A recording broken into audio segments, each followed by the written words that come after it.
Manakala hati seorang mukmin telah dipenuhi kecintaan akhirat yang mengalahkan kecintaan dunia, maka yang terjadi dalam hidupnya adalah persiapan menuju akhirat itu. Dengan segala persiapan-persiapan akhirat yang telah diajarkan Allah, dicontohkan Rasulullah sallallahu alaihi wasallam. Dan seorang mukmin yang hatinya telah dipenuhi kecintaan akhirat, hatinya selalu mendambakan pertemuan dengan akhirat itu. Dan tidak ada yang bisa membuat dia bertemu dengan akhirat kecuali dia akan kecuali dia harus melalui sesuatu yang bernama kematian. Maka kematian bagi seorang mukmin sesuatu yang dia tunggu-tunggu, mengakhiri hayatnya di atas ketaatan. Karena bagi seorang mukmin yang mencintai akhirat, tidaklah kehidupan dunia melainkan persiapan menuju akhirat itu. Hari demi hari yang dia lalui adalah penantian datangnya kematian, dan dia selalu bersiap di atas ketaatan sebagai wujud dari perintah Allah, wala tamutunna illa wa antum muslimun. Jangan wafat kecuali dalam keadaan Islam. Jangan wafat kecuali dalam keadaan taat. Innamal ibratu bil khawatim. Penilaian Allah terhadap seorang hamba tergantung bagaimana seorang mukmin, seorang mukminah mengakhiri hayatnya di permukaan bumi. Maka kehidupan dunia di sudut pandang seorang muslim adalah persiapan menuju akhirat. Hari demi hari yang kita lalui adalah hari demi hari mendekati waktu yang namanya kematian, sehingga dengan mengingat kematian seorang hamba selalu bersiap untuk berhadapan dengan hari akhir. Makanya Nabi kita tercinta dalam hadis yang sahih riwayat Abu Dawud memerintahkan kita untuk selalu memperbanyak ingat kematian. Aktsiru min dzikri hadimil ladzat.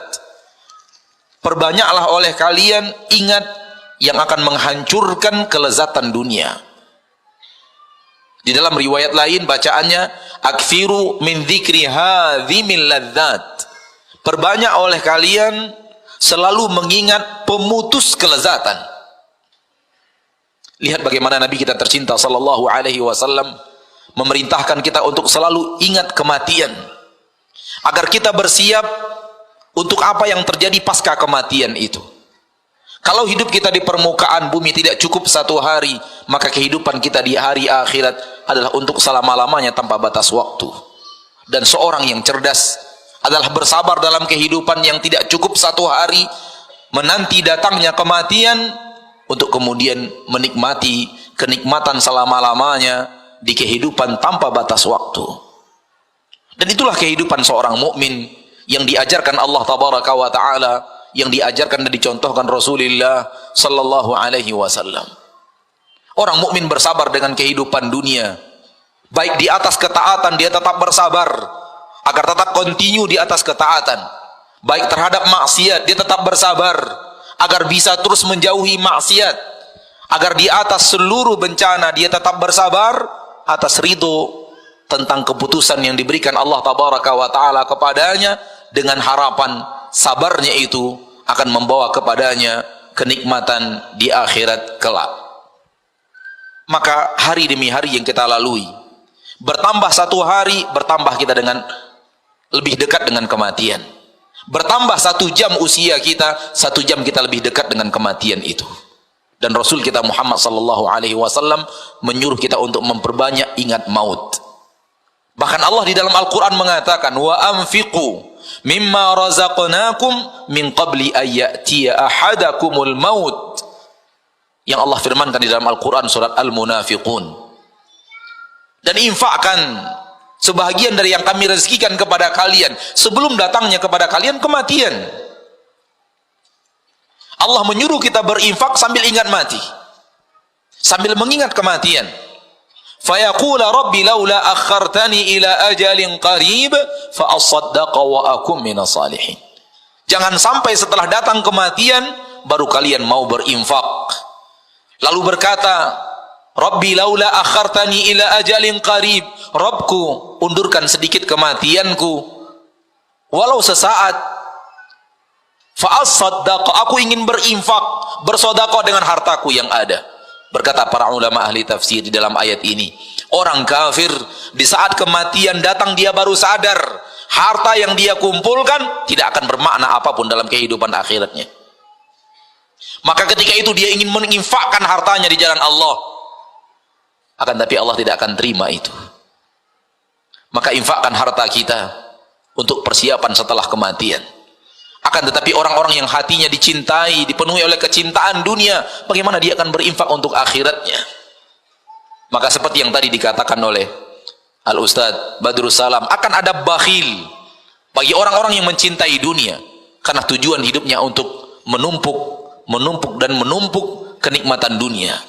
Akan tapi bagi seorang mukmin, kehidupannya di dunia adalah untuk apa yang akan dia persiapkan pasca kematian. Oleh karena itu orang-orang kufar pencinta dunia tidak akan mau bercerita kematian.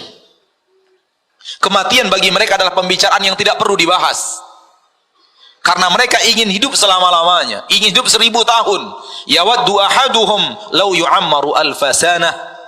Sesungguhnya kalau diberikan kepada mereka keinginan hati, mereka ingin hidup 1000 tahun di permukaan bumi. Wa ma huwa bimuzahzihihi minal adabi ay yu'ammar. Kalau ataupun mereka diberikan kehidupan 1000 tahun dari umat Nabi Muhammad, itu tidak akan membuat mereka tambah jauh dan semakin jauh dari adab pada hari akhirat. Maka pencinta-pencinta dunia hanya berbicara dunia. Tidak akan pernah kita melihat orang yang hatinya dipenuhi kecintaan dunia lalu dia duduk berbicara bagaimana persiapan kematian kita. Itu hanya untuk orang yang mencintai akhirat dan untuk orang-orang yang ingin kehidupan akhiratnya jauh lebih baik daripada kehidupan dunianya. Terakhir, hadis riwayat Imam Muslim dari Anas bin Malik radhiyallahu taala an, yang artinya didatangkan di akhirat orang yang paling banyak mendapatkan kenikmatan dunia dari penduduk neraka, lalu dicelupkan ke neraka sesaat. Kemudian diangkat dari neraka dan Allah bertanya, hal marra bika ni'matun qattu? Apakah pernah berlalu satu nikmat saja dalam kehidupanmu wahai hamba? Orang itu berkata, tidak pernah berlalu dalam hidupku nikmat apapun. Hanya sebuah celupan di neraka membuat dia lupa nikmat yang terhebat yang pernah dia rasakan di permukaan bumi. Padahal dia adalah orang penduduk neraka yang paling banyak mendapatkan kenikmatan dunia.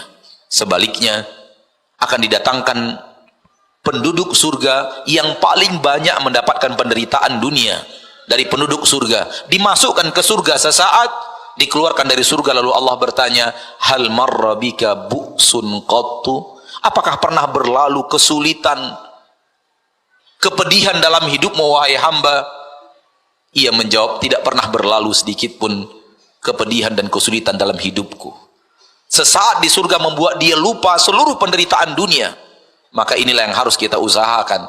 Jangan sampai hati kita terikat dengan dunia sehingga kita membenci apa yang akan kita persiapkan. Pembicaraan tentang apa yang kita siapkan pasca kematian. Rasul kita sallallahu alaihi wasallam menyuruh kita mengingat kematian dan berbicara kematian agar kita bersiap untuk kehidupan yang kekal abadi di hari yang tidak akan ada masa berakhirnya. Mudah-mudahan bermanfaat. Wa sallallahu wasallam wa baraka wa an'am ala abdihi wa rasulihi Muhammad.